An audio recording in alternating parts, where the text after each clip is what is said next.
Hello, I'm Emma Belsky. From 2021 to 2022, while I was a student at Mount St. Mary's University, I interviewed several professors about texts that they loved teaching and reading. I'm happy to share these recordings with you now as the Grade 8 podcast. Enjoy!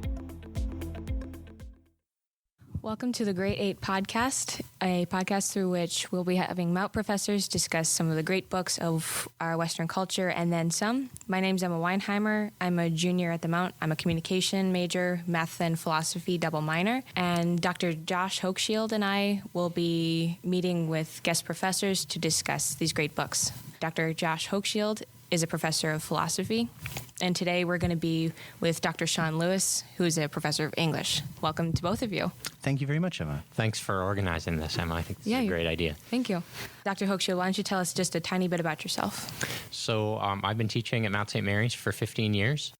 As you mentioned, I'm in the philosophy department. That also means that I teach extensively in the core curriculum. And one of the things that I love about teaching here is working with faculty who are from outside of the philosophy department, from across the disciplines, in collaborating on the great project that we call our core curriculum. And the reason I think that's relevant is that we don't always call our core curriculum a great books core curriculum, but more than most, we believe in common texts, we believe in touchstones of thought, and we want to work together in helping our students to appreciate a life of the mind through interacting with those texts. So I think the great books is justly understood as inspiring a lot of our core curriculum. Fantastic. And Dr. Lewis? Yeah, well, this is my 7th year at Mount St. Mary's University. Very happy to be teaching here. My area of expertise is medieval and early Renaissance literature. But like Dr. Hochschild, I've taught extensively in the core curriculum on the humanities side. I'm the director of our Origins of the West program, which is one of our core courses. It's largely based on literary and historical texts from antiquity through the Middle Ages. I've taught Shakespeare to folks of every major here as part of our Western Imagination course. And yeah, I would just echo what Dr. Hochschild said on the importance of having these common texts. And I'd say the commonality for me is even almost more important than the texts themselves, in that having a conversation that goes across classes, that freshmen are reading the same text that seniors read when they were first here, that can expand that conversation beyond a single classroom, and that is often quite intentionally in dialogue with other courses and other disciplines. So in Origins of the West, many of the texts we read are from Greek antiquity. Right at the same time that first-year students are reading Platonic dialogues in philosophy. And so many students make the connection of, oh, what I'm reading in one class, they do go together. That's the point. Right? Yes. That these great texts, these great ideas speak to one another between, among, and across disciplines. And to understand that, I think, in a pre-disciplinary way, just as these beautiful, wonderful, provocative things, even before you start specializing. So what I hope not to get too specialized in my treatment of Shakespeare today, though I could go all geeky if you wanted me to. But that level of understanding these as really an amateur, in the literal sense, an amateur, a lover of the text. And you can do that regardless of your major, regardless of your background. I think that's important and an important aspect of the educational culture at Mount St. Mary's. And as a junior, I can definitely back up both of your sentiments. Like from freshman symposium, I was in a class with biochem majors, accounting, forensic accounting, and those texts definitely gave me a subject of conversation so that we could at least start to speak the same language. And my brother is a freshman here now, so as he's complaining about his Brave New World essays, it definitely gives students something to at the very least bond over. And I was with both of you for different core classes, Dr. Hochschild for the Foundations of Philosophy and Dr. Lewis for both West-Civ courses. And making those connections definitely feel like for me as a student definitely helped me understand that, yes, I am starting to put these together, and yes, I am thinking beyond like what I'm reading. It definitely at least gave me a sense of accomplishment to be able to start to make those connections. Well, I'll just say I love that you're continuing to make those connections. And you started your introduction by saying the thing that almost every college student would say, and I probably have asked you that. What you majoring in. But one of the things I love about the Mount is that whatever students are majoring in, they do have some of these common experiences, and they have the options that major in the whole array of kinds of things they might want to. But you don't have to come here knowing what you want to major in. And whatever you major in, it might not be the most important thing that you study while you're here. You might be surprised. There are things that you learn outside your major that turn out to be have more lifelong significance to you. Well said. Well, Dr. Lewis, on the subject of Shakespeare, today's episode is going to be discussing Shakespeare's play Merchant of Venice. Can you give us a little bit of context in which the play was written before we get into the content? Of course, yes. So, 1600. Go geeky, London, please. England. No, so The Merchant of Venice is first published in the year 1600. It was performed a few years before, so say late 1590s. And to understand the theater culture of London in this period, we tend to think of Shakespeare as this esteemed canonical author, the bard, right? High culture. And in reality, the theater culture of London was popular in the truest sense. That you had nobility coming to the theater all the way down to the poor. You had some people who came for the witty dialogue and provocative ideas. You had some who came for the broad comedy, right? So theater in London around 1600 really is an art form for all. And it's best to think of it more like we'd think of really well-made television or a really well-made film, right? It has a kind of popular reach. You're also dealing with a culture that is almost as litigious as our own, that historians have shown that your average Londoner could be expected to be involved in some sort of legal dispute in the course of his lifetime. And you're dealing with a culture that has just lived through a very confusing Reformation. I say confusing because the English Reformation is often contrasted with the Reformation on the continent in terms of how bonkers it is, right? Yes.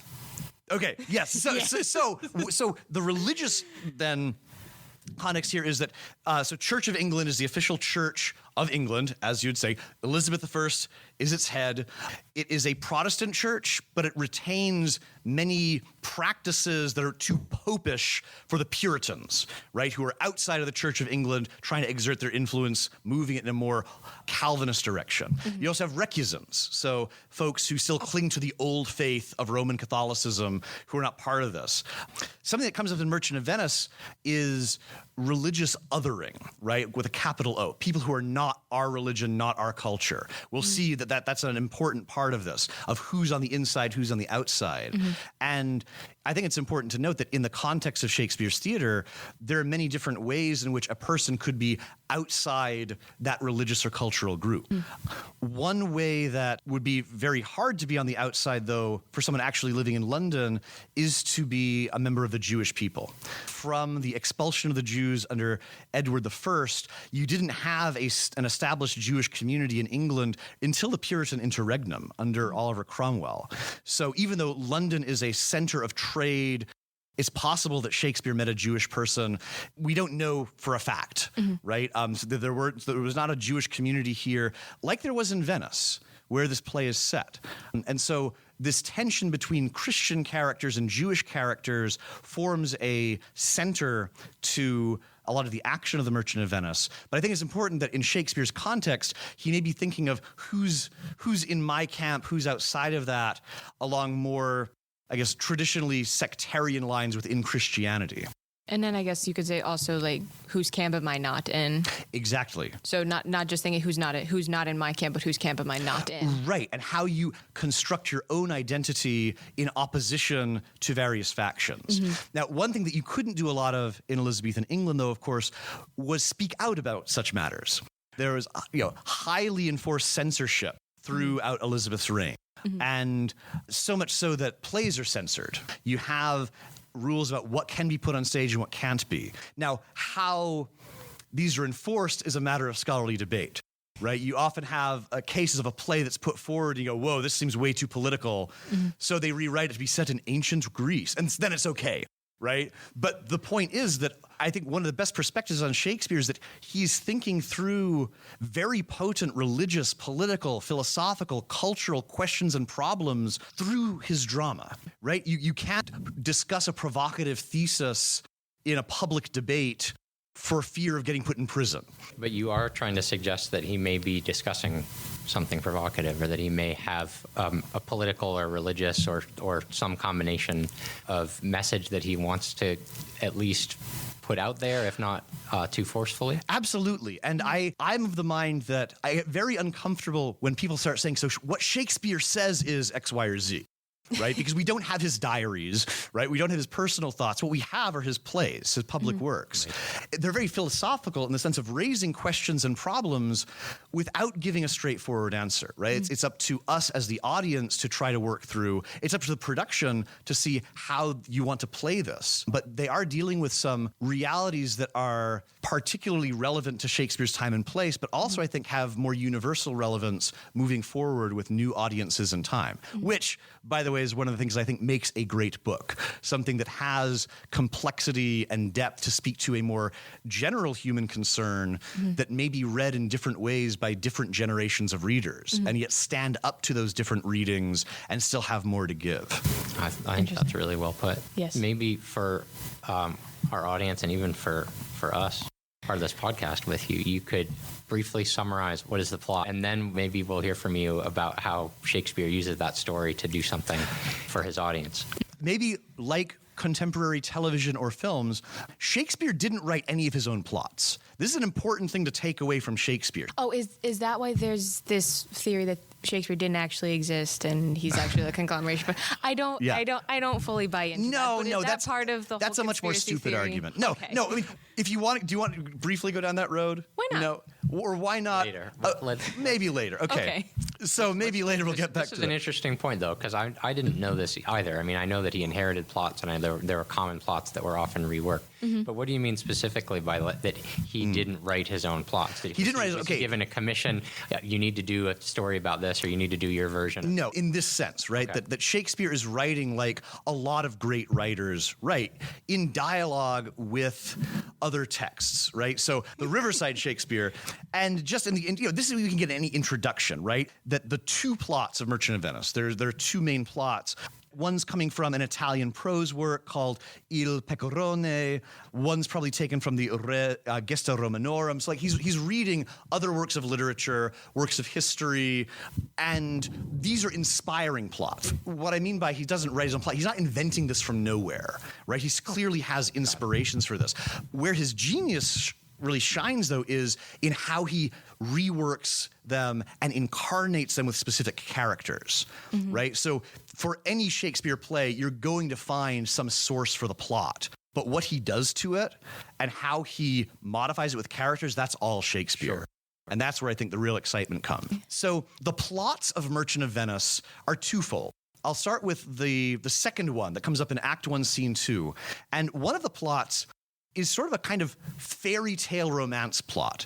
You have Portia, this beautiful, incredibly wealthy woman whose father has died and has set before her would-be suitors a test. So she complains in Act 1, Scene 2 to Nerissa, her serving maid, that she has no choice in who to marry, that it's all through this casket test. So anyone who is courting Portia in Belmont, a beautiful mountain, this place sort of kind of near Venice but outside. In Belmont is this lady fair, Portia, and if you want to try to marry her, you need to consent to take this test. If you fail the test, then you don't marry her, and you need to make a promise never to get married forever, right? So there's some stakes involved here. I presume that you haven't read it based on that reaction, or maybe I haven't read it in a while. Unfortunately, I haven't read it. So here's the sort of fairy tale element. There are three caskets: a golden casket, a silver casket, and a lead casket. As in a coffin that a dead person would lie in. Oh yeah. Oh, sorry. Yeah. Language. Yeah. Like a box, right? Okay. A coffer. Not like okay. That's got really dark. Yeah. No. Think of like a little jewelry box, Thank right? you. Okay. So a gold box, a silver box, and a lead box. The gold box says, "Who chooseth me will get what many men desire." The silver, "Who chooseth me will get as much as he deserves." The lead box, "Who chooseth me must give and hazard all he hath." Now, just based on fairy tales, which do you think is the correct box? The lead one. Obviously the lead one, right? Right, obviously.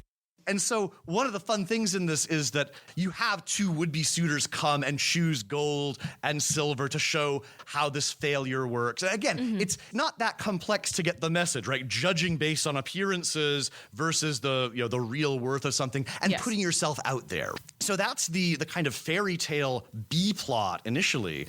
But we start not in this fairy tale world of Belmont where, it's nice living. Everyone's kind of happy. Nice. No, we start in the world of Venice, which in 1600 is one of the centers of international trade and commerce in Europe, right? You're talking high finance. And we open with merchants.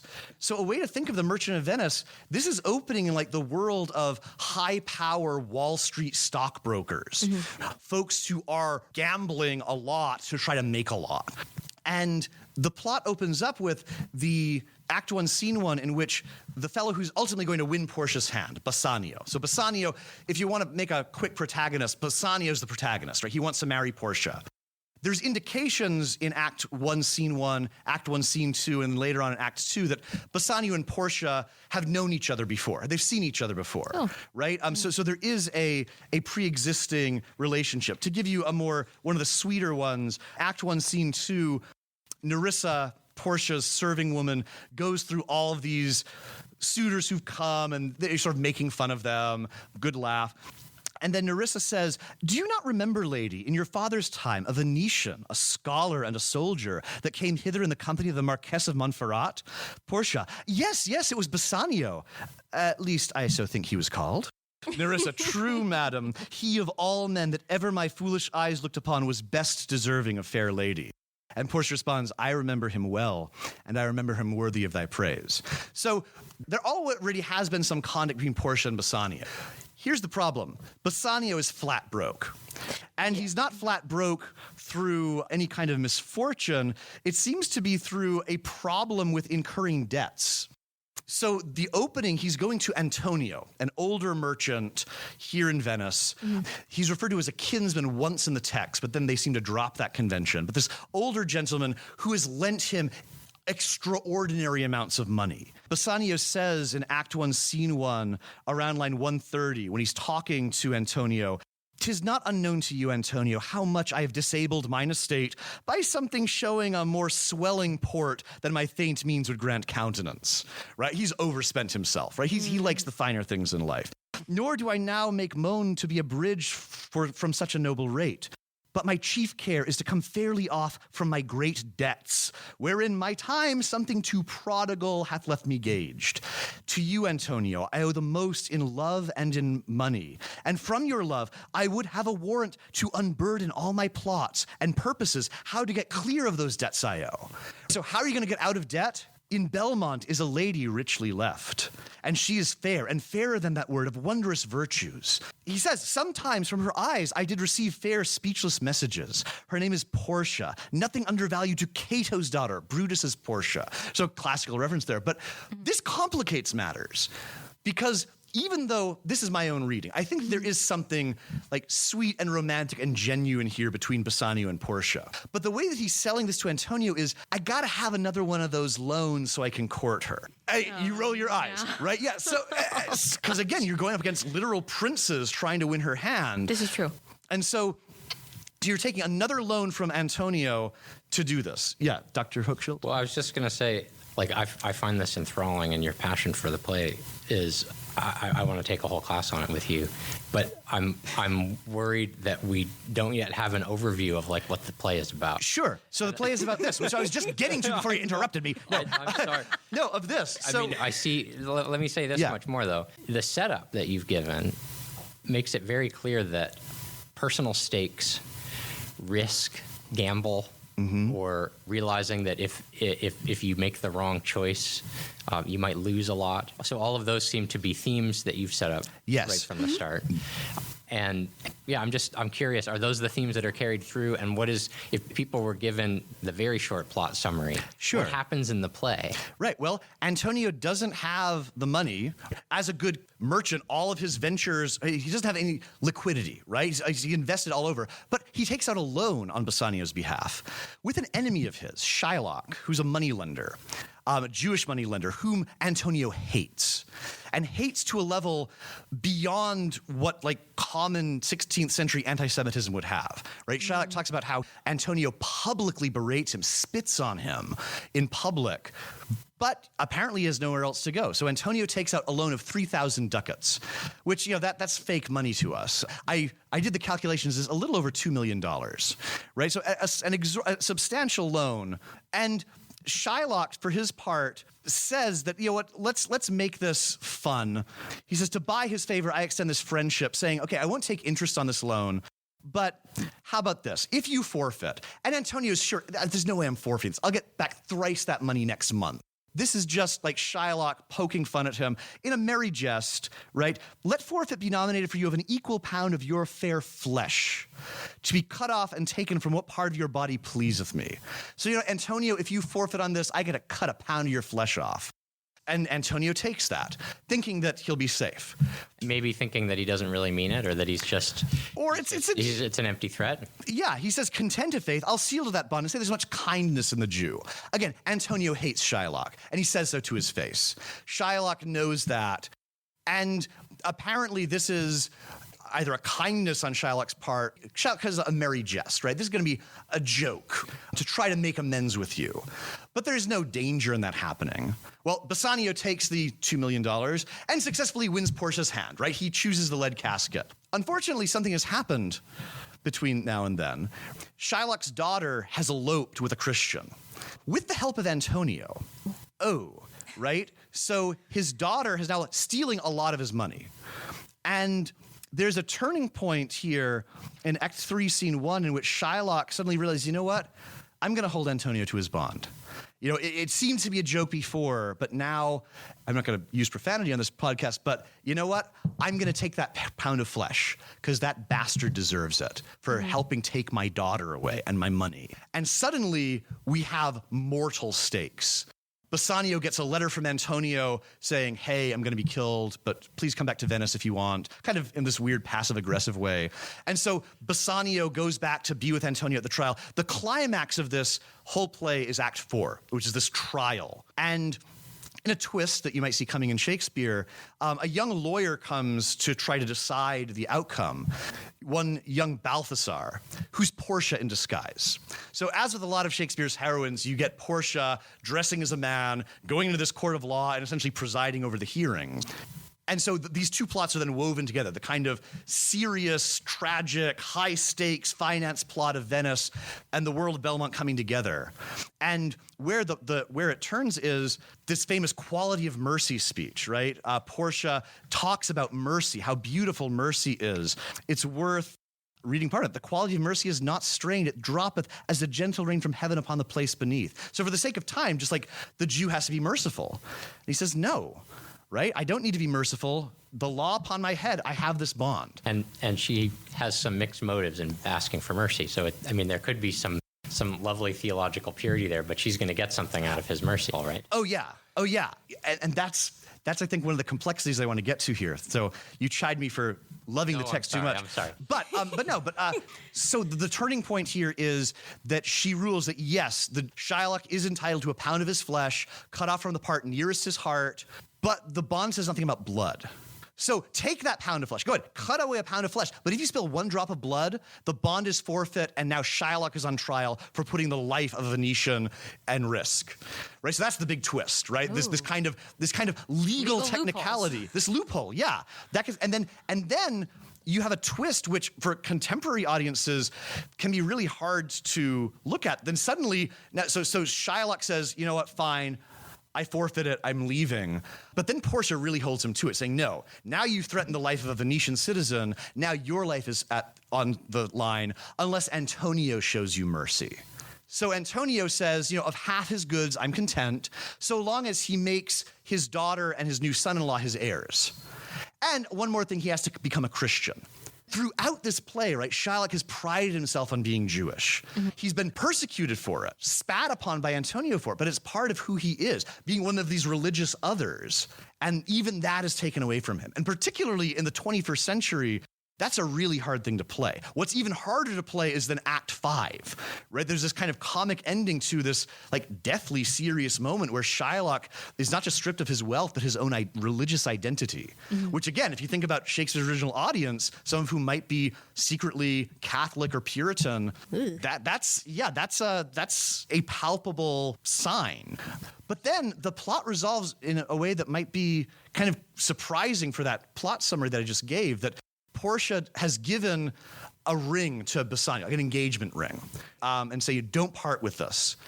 And then as this lawyer, she says, you know what, I won't take any payment. Just give me that ring of yours. So as a test, right? And Antonio sort of berates him, like, we owe this lawyer my life. Like, give him the ring, for crying out loud. And so even though Bassanio initially resists, Antonio persuades him to give the ring to this lawyer. And that happens to with Nerissa and her husband, Graziano. Nerissa's there as the clerk. So in Act 5, you get this moment where Portia says, my husband would never give away his ring. And Bassanio has to admit that he just did. And then Portia has some real fun, saying that, you know what, I will not come to your bed until I see that ring.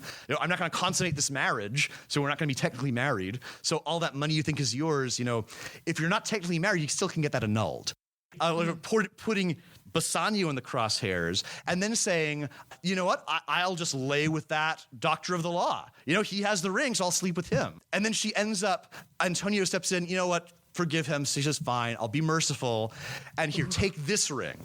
And it's the same one. And Bassanio recognized, by heaven, this is the ring I gave the clerk. Said, I had it of him. Pardon me, Bassanio, but I slept with the lawyer. And so, again, she's just playing him the whole time. And then she reveals everything. Big reveal that, by the way, I was the lawyer. I'm the one who got him out of this. And so there's a kind of comic ending to the play. A comic ending, though, that's dealing with very serious themes here, right? And so I think if you're getting to what makes this a great book, a great text? Part of that is the way that Shakespeare's playing with genre here, right? This is not a straight-up tragedy. This is not a straight-up comedy.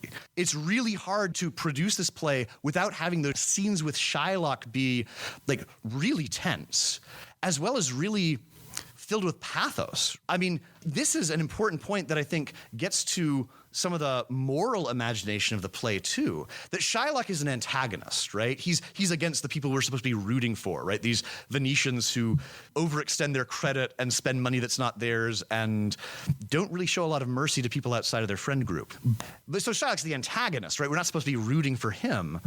And yet Shylock is not just an anti-Semitic stereotype, right? If you put Shylock next to some other Jewish characters on the London stage around 1600, most Jewish characters are strictly other with a capital O. They're like Barabbas in The Jew of Malta by Christopher Marlowe, who's just like evil for evil's sake, right? And this caricature. There's something sympathetic about Shylock for you. Absolutely, right? You can pity him. You can hope that he gets justice in a way, or that he's not taken advantage of. Yeah, or at very least you're conflicted. Even if you're an original audience, he's just lost his daughter, right? What father is not going to sympathize with a man who's dealing with the fact that his daughter ran away and married somebody he didn't want? Kind of like Shakespeare did. That's biographical. Or the fact that he's lost huge sums of money, and he's a moneylender. That's his whole business. And to go even further with that, Shakespeare didn't have to do this, right? He could have made him just a straight-up villain. But he humanizes him through those places. And then in Act 3, Scene 1, some of the more minor Venetian characters trying to persuade, well, you're not going to take Antonio's flesh. What good is that? What are you going to do with that? You need to forgive him. And he's like, I don't have to do that at all. I have this bond. And then what follows is one of the more famous passages from The Merchant of Venice. And I'll stop at a certain point for a specific reason. Shylock says, like, what is he going to do with his flesh? To bait fish with. If it will do nothing else, it will feed my vengeance.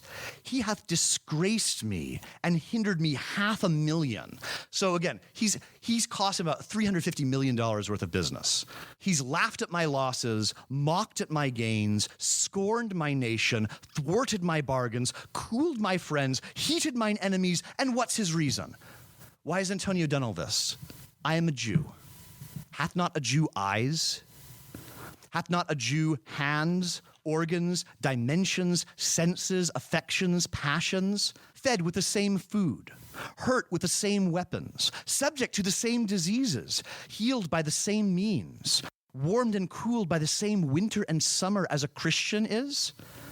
If you prick us, do we not bleed? If you tickle us, do we not laugh?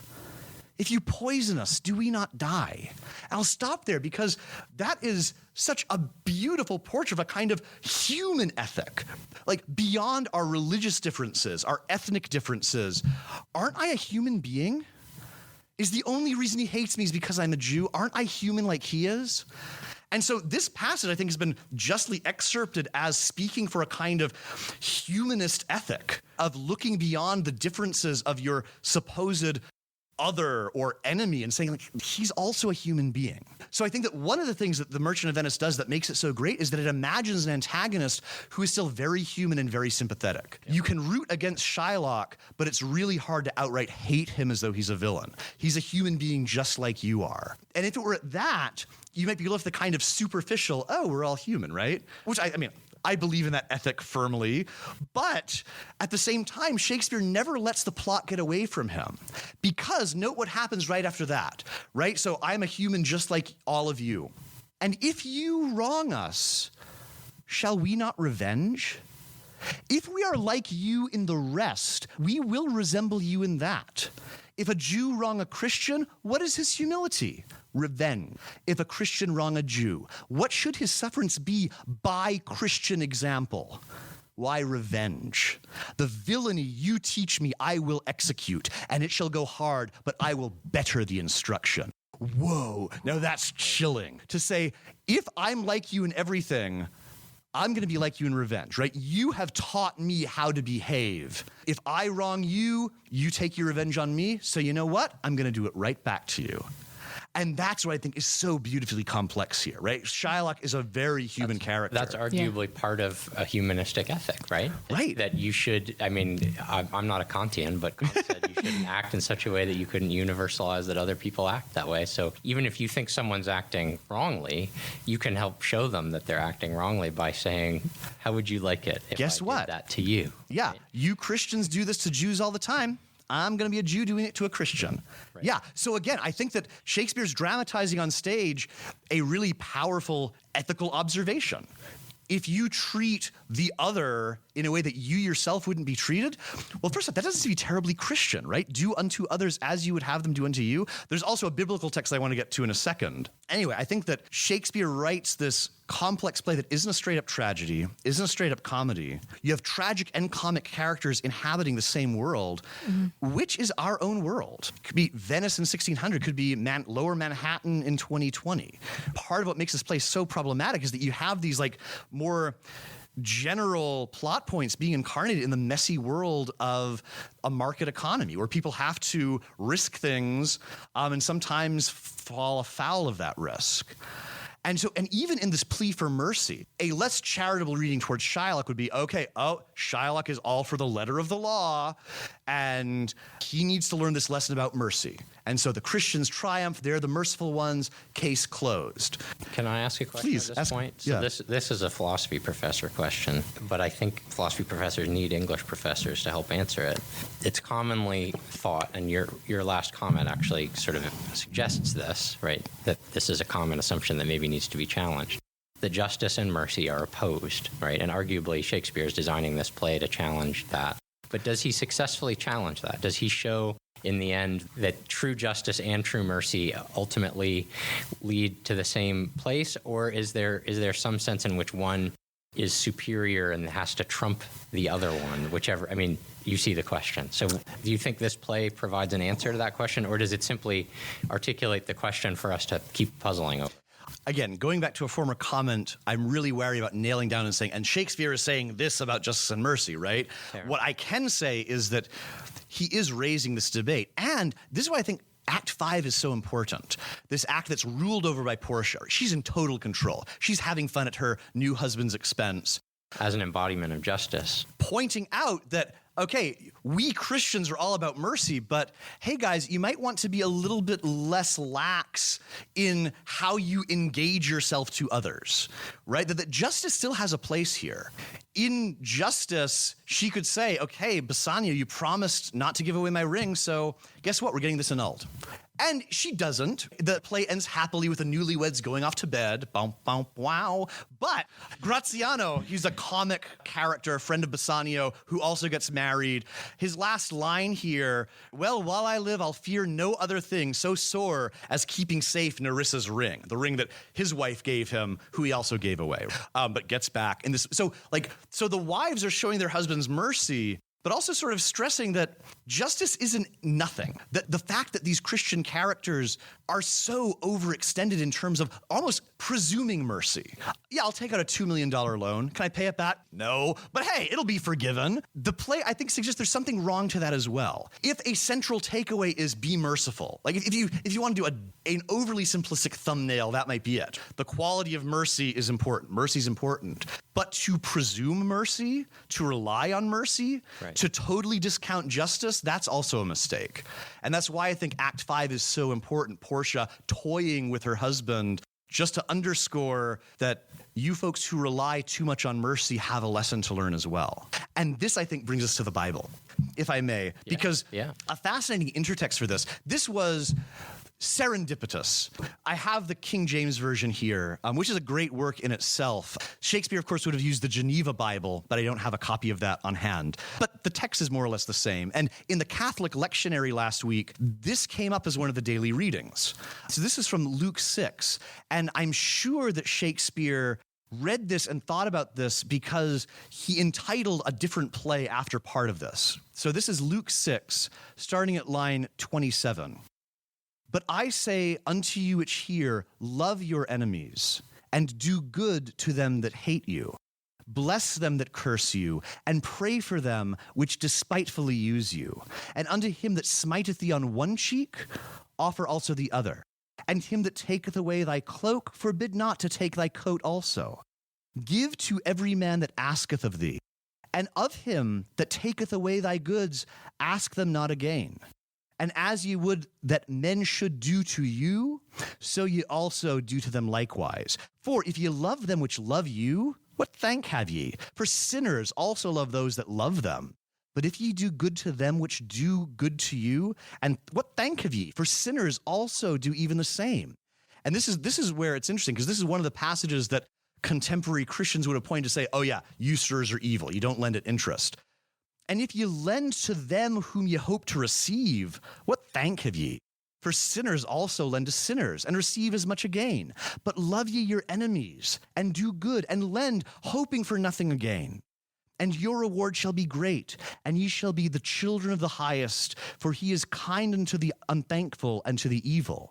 Be ye therefore merciful, as your Father is merciful. Portia almost quotes that line in Act 4. Judge not, and ye shall not be judged. Condemn not, and ye shall not be condemned. Forgive, and ye shall be forgiven. Give, and it shall be given unto you. Good measure, pressed down and shaken together, and running over, shall men give unto your bosom. For with the same measure that ye meet withal, it shall be measured to you again. And measure for measure. Absolutely. This is one of Shakespeare's other really problematic plays that's written around this time period is entitled after that verse, measure for measure. And so I brought this up with my students. I taught this last week, how if you're thinking, well, why does Antonio hate Shylock so much? It's because he lends an interest. And throughout the Middle Ages, that was considered sinful, right? You don't lend at interest, you lend money and then just get it paid back. Lending of interest is usury. It's evil. And that's one of the proof texts. Christians were also notorious for taking advantage. That meant that Christians weren't bankers, but Jews were. Because you're not going to get that much money except acknowledging the opportunity cost of the person who's giving it to you. Right. So they were taking advantage of the fact that other people weren't bound by that high standard. Absolutely. So one of the few professions that was open to Jewish people in Christian Europe was money lending, because we can't do this, but we can use the Jews for that, right? And some Jewish people got very wealthy doing this, which compounded anti-Semitism, right? Some of them converted, like the Rothschilds. That's an old Jewish family. Yep. Rothschild, red shield, was a sign for moneylenders. There's a fact. But so if let's imagine Antonio's reading this like a pious Christian. There you go. Don't lend expecting anything so I can hate Jews.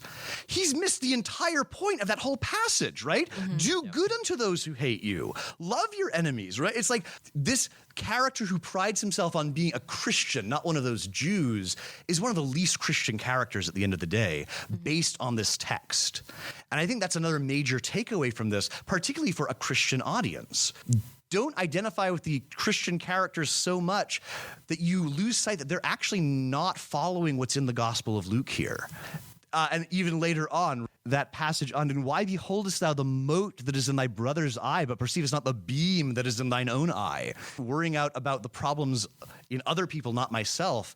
I think that fifth act is a real turn back towards the Christian Venetians, and by extent, the Christian audience in London, to say, okay, the foreigner, the antagonist, he didn't win, right? Happy ending, but let's not let ourselves off the hook here. And again, that's a broad enough Christian reading that Christians of any background or denomination should be able to get that point. I'm going back to the stage you set for us, what it would be like to be in Shakespeare's audience and what he was expecting in terms of who was there. Do you think that people after the original staging of this play left examining their consciences about mercy and justice? Did they leave just laughing at the funny characters or the dramatic plot twists? Were there moneylenders who felt their consciences pricked by it, or people, or those who had used moneylenders and thought they were superior and maybe not forgiven debts who left? I'm wondering how much what you're describing would be something that would be experienced by an audience, or is this something that requires like extensive poring over the text? Yeah, I mean, again, getting back to what makes a great work great, I think that part of the joy and greatness of The Merchant of Venice is that it works on all those multiple levels, right? You can go to it in a kind of naive way and just enjoy a really gripping story. I've acted in this play twice in my lifetime, once playing Shylock, actually, and it's just a really enjoyable play to go to. If you have a chance to go to it, go see it performed. And it can be performed in multiple ways, right? I've seen productions and been in productions that took it in a much more serious direction or a more comic direction. Sure. As a production, you need to negotiate that. So again, I don't have a crystal ball to see what Shakespeare's original production was like, but my initial response would be, it is perceivable at all of those levels, particularly if you're going there with, as a very well-read, well-educated person, you're picking up on the biblical references he's relating to. Yeah, I think you could walk away with this with a, wow, that was a really interesting exploration of what we find in Luke 6. Emrys Jones, great Oxford scholar who's since passed away, one of C.S. Lewis's tutees in the apostolic succession, spoke once at the Oxford C.S. Lewis Society about a book that he wrote on the antecedents to Shakespeare. And Jones really established that it's almost certain that Shakespeare saw the medieval mystery plays before they were outlawed by Elizabeth. So you had these big, epic productions of plays based on the Bible, right? So this cycle that goes from Genesis all the way to Revelation. The last one of these was performed in Warwickshire when he was a teenager. And it's highly likely that he saw this growing up. And one of the things that Jones points out is that a lot of the general structures of his play, he seems to take from these mystery plays.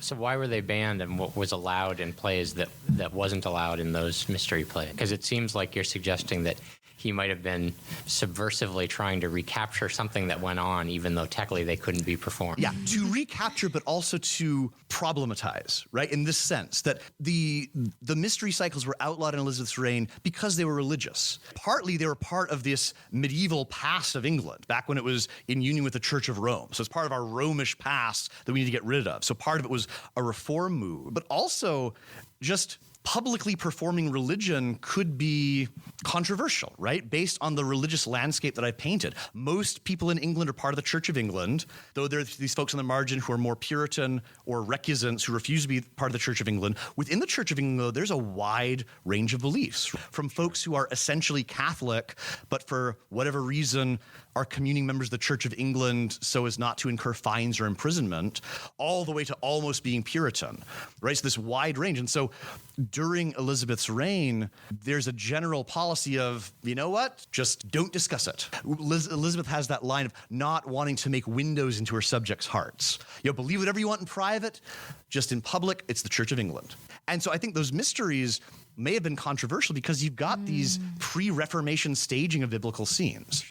So where does this bring us to Merchant of Venice?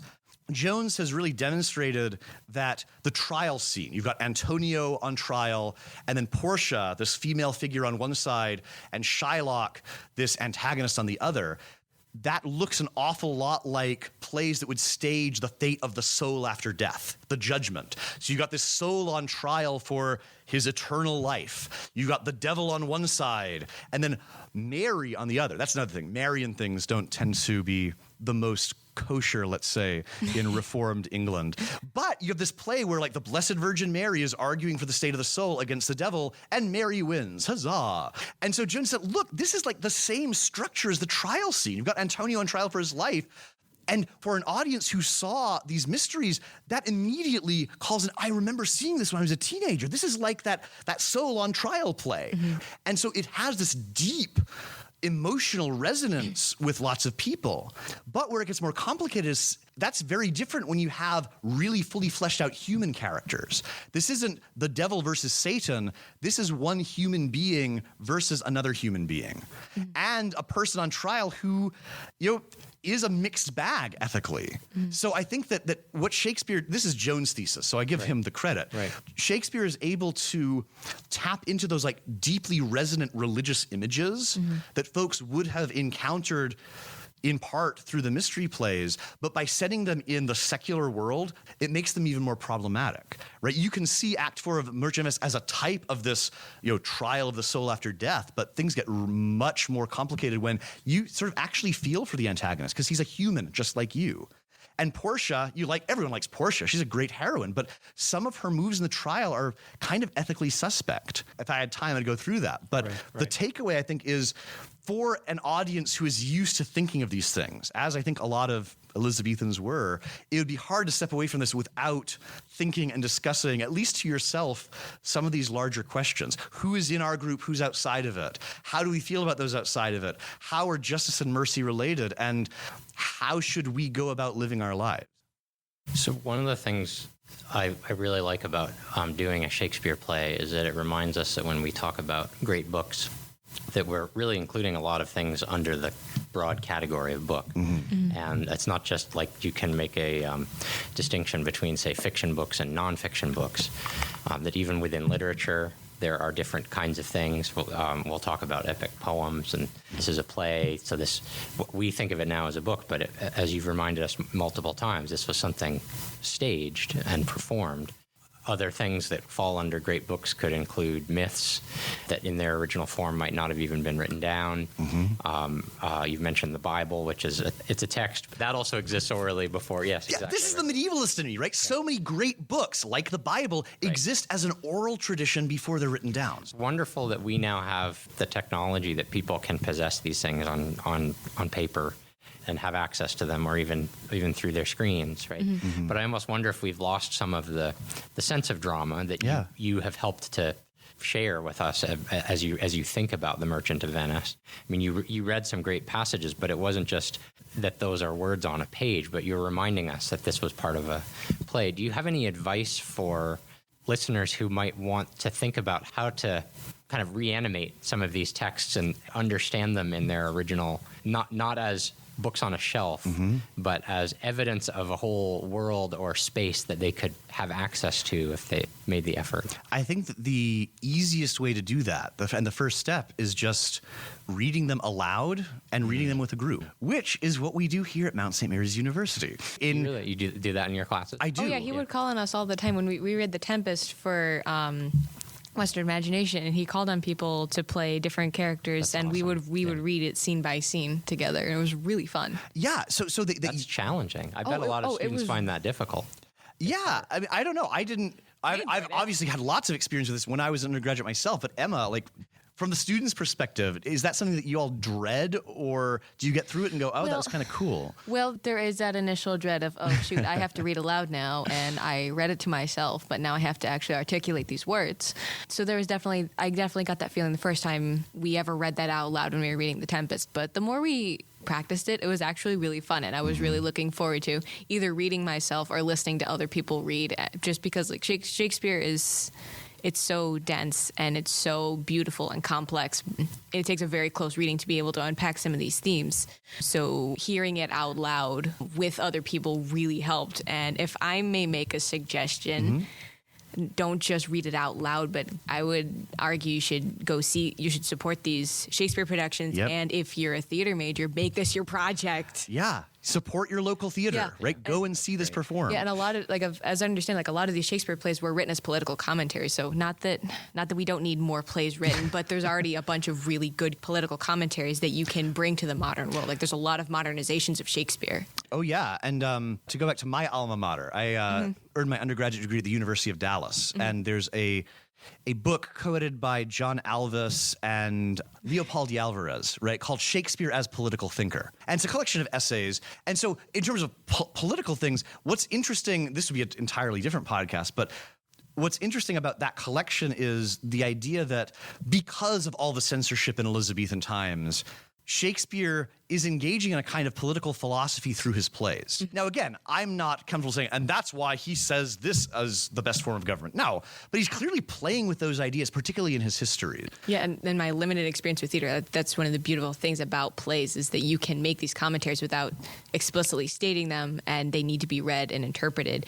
And you can be very subversive in some of the things you might be saying, maybe not might be saying, and it's all in dialogue. I mean, obviously some plays have narrators, but you flesh these things out through dialogue the way that people flesh out their differences and their different philosophies. Yeah. You just reminded me of something, Emma. Two years ago, I saw an amateur production of Measure for Measure, which is a play that I knew already.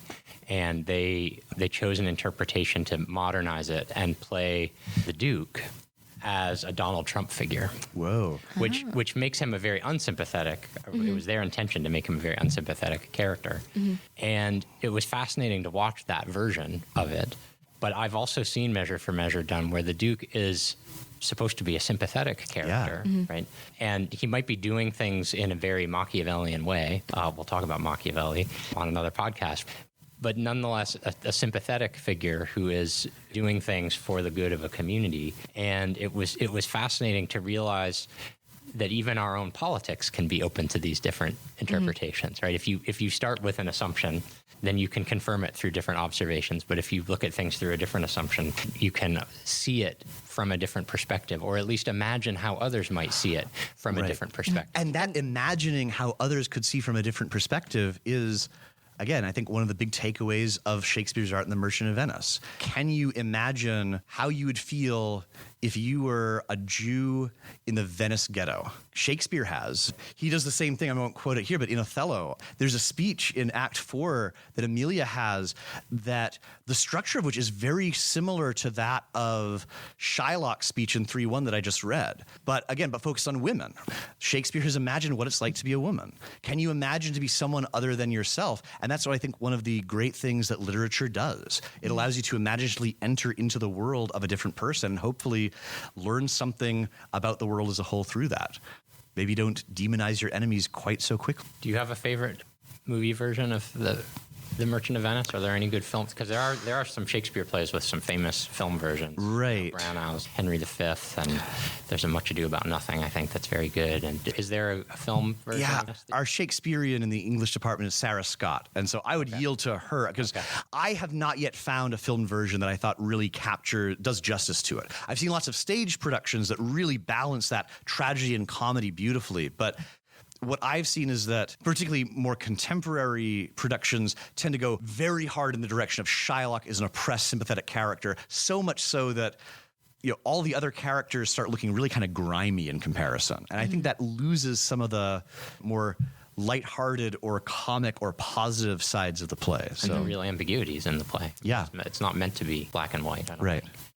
The ideas of justice and mercy are certainly meant to be portrayed as good things, right? Whether people are embodying them or not is an open question in the play, like it is in real life. And to get to Shakespeare's artistic use of this scene from this mystery play, Is it a problem if you see yourself as the embodiment of an abstract idea like justice or mercy? Right. That's a problem. Going back to Measure for Measure, there is a character, Angelo, aptly named Angel, who seems to think of himself like that, and that's a problem. Angelo in that play once. awesome. Oh, wow. He's a very fun character, but a very, very bad guy. Yeah. Interesting. So don't see yourself as an embodiment of a virtue. That's the takeaway.